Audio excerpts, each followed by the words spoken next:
How you guys doing? Thank you for coming to my channel. As always, please like, comment, and subscribe. And today I want to talk about like getting an Airbnb. Now, when you get an Airbnb, I feel like you need to do it like you do any other company and read the reviews.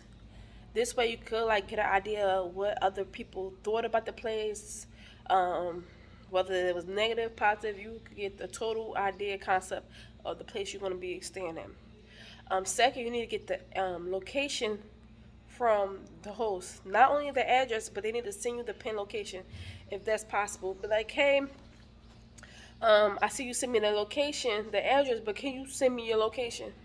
Pin me the location.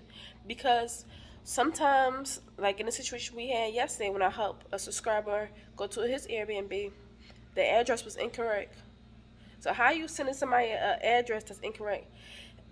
So according to the GPS, it was giving out two different locations. You know how something it might you might put something in the GPS and it says it's 1.2 miles. Another one say it's 1.8 miles. But it's the same address, but it's for some reason getting two different locations. That's how it was. One was showing us like if you was like in town, in the mountains somewhere. Like one was showing in town. The other one was showing like it was more near the beach. So we had figured it was the one near the beach because according to the description, it was close to the beach.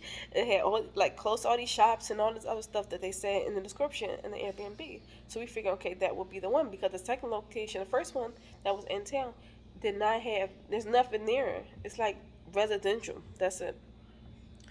Uh, so we went there, asking around. Nobody knows. We went, got out the car million one time. Nobody knows. Um, and then and again, we just calling the host, calling.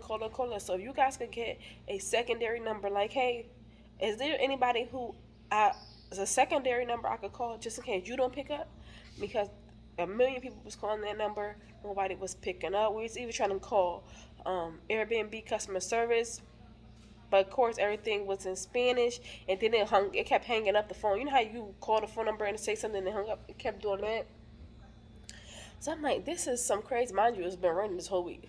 I'm like, this is craziness. So I recommend you not only get the address, but have them, hey, send you their location pin, which is how we finally found the place because they ended up sending the pin hours later, sending the location hours later.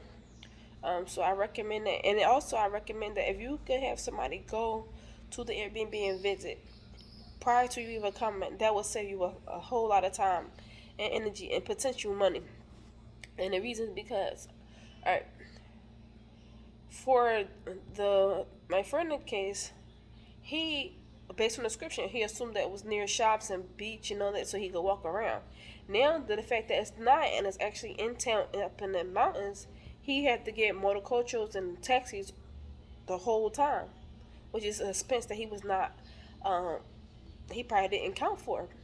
So I definitely recommend you can have somebody go and visit the place. If you guys want me to like, hey, can you swing by and just see if it's a good neighborhood or if it's what they say according to the description. Like if it's near the beach, it need to be near the beach. When I say near the beach, I mean like it don't have to be on the beach, but it need to be like 3, 4 blocks away. Something where you can walk, like a 5 minute walk. That's near the beach then. Like even my house is not even near the beach, but I could still like walk if I wanted to walk. Like it's like a 20 minute walk if I want to walk, cause I'm off right off the main street, so it's nothing but shops and stuff off my street. Compared to like his Airbnb, he all up in the mountains, so it's not the same. So I definitely recommend you can have somebody go and visit, have them visit and say yes or no. This way you could change it in time before you even come here. So yeah, that's my recommendations. You need to get a number for your host, a secondary number. Not only get their address, but get like a location pin sent to you. Look at the reviews, and also if you could get somebody to go and look at the area and say, hey, yes or no, that will help you. Because sometimes these pictures and the descriptions don't really equal up to what you're really gonna be getting. But that is really it. He made it safely to his place. That's all that really matters. But thanks for coming to my channel. As always, please like, comment, subscribe. And if that's the case for you, you want me to go past it, just let me know in the comments, and then I'll reach out to you and you send me the location.